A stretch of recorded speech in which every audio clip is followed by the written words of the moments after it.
ঢেউয়ের কারণে বরফের মহাদেশীয় হিমবাহের কিছু অংশ ফেটে ফেটে ফেটে ফেটে কি হয়, বরফের চাঁই আকারে সমুদ্রের জলের মধ্যে ঘুরতে লাগে, মানে ঘুরতে থাকে আর কি, সরি।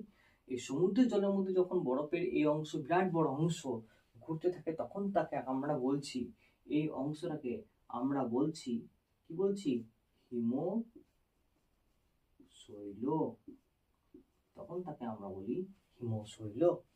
এই অংশটাকে মেনলি আমরা বলছি হিমশৈল। তো হিমশৈল কোনগুলো? না, মহাদেশীয় হিমবাহের যে অংশ সমুদ্রে ভাসমান থাকে, যে বরফের স্তূপগুলি সমুদ্রে ভাসমান অবস্থায় রয়েছে, একটা বরফের 9 ভাগ হচ্ছে জল, 10 ভাগের মধ্যে 9 ভাগ হচ্ছে জলের নিচে থাকে, 1 ভাগ হচ্ছে জলের উপর থাকে। ওই জন্য হিমশৈলের আয়তন দেখে বোঝা যায় না যে সেটি কত বড়। তার ম্যাক্সিমাম যে তার নিচেটা, সেটা জলের কত নিচ পর্যন্ত আছে সেটা কিন্তু বোঝা যায় না।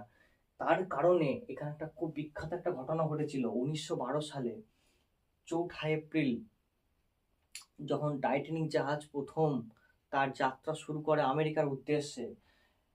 এই ল্যাব্রাডর স্রোতের কারণে মার্কিন যুক্তরাষ্ট্রের কাছাকাছি এই এরিয়াটাতে, ফ্লোরিডা, ওই যে এরিয়াটা আছে না, ওই ফ্লোরিডা এরিয়াটাতে, 1 মিনিট ম্যাপ দেখাবো কি, ম্যাপটা দেখায়।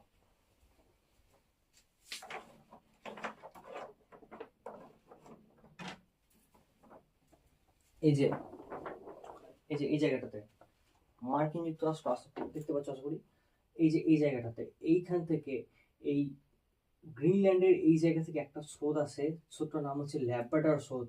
এই ল্যাব্রাডর স্রোত গ্রিনল্যান্ডের, এই যে বললাম, মহাদেশীয় হিমবাহের অংশ টুকরো টুকরো টুকরো হয়ে ভেঙে ভেঙে চলে আসে, যার কারণে গ্রিনল্যান্ড থেকে কি হয়, বা এই তোমার এই ব্রিটিশ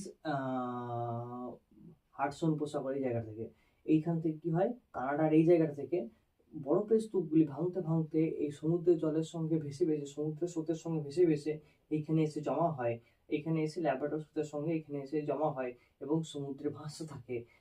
যার কারণে টাইটানিক জাহাজ সেই বছর, মানে 1912 সালের প্রথম যাত্রাতেই এই হিমশৈলের সঙ্গে ধাক্কা খেয়ে রাত্রি 11টা 40 মিনিটে ধাক্কা খায়। ঠিক টক্করের 2 ঘন্টা 20 মিনিটের পর সে কিন্তু টাইটানিকের অতল গহ্বরে সে হচ্ছে তলিয়ে যায়। খুব একটা মর্মান্তিক ঘটনা। মানে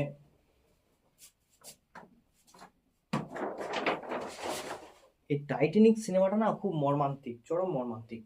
এত লোক, আটলান্টিক মহাসাগরের জলের টেম্পারেচার যেখানে -1, 2 এরকম টেম্পারেচার, বা 0 ডিগ্রি এরকম টেম্পারেচার চলছে, তখন রাত্রি মোটামুটি 2টো, সেই 2টো নাগাদ যদি একটা বিরাট বড় জাহাজ, 2200 জন লোক ছিল সেই জাহাজটাতে, সেই 2200 জন লোক সমেত যখন ডুবে যায় আটলান্টিক মহাসাগরে, খুবই একটি মর্মান্তিক ঘটনা।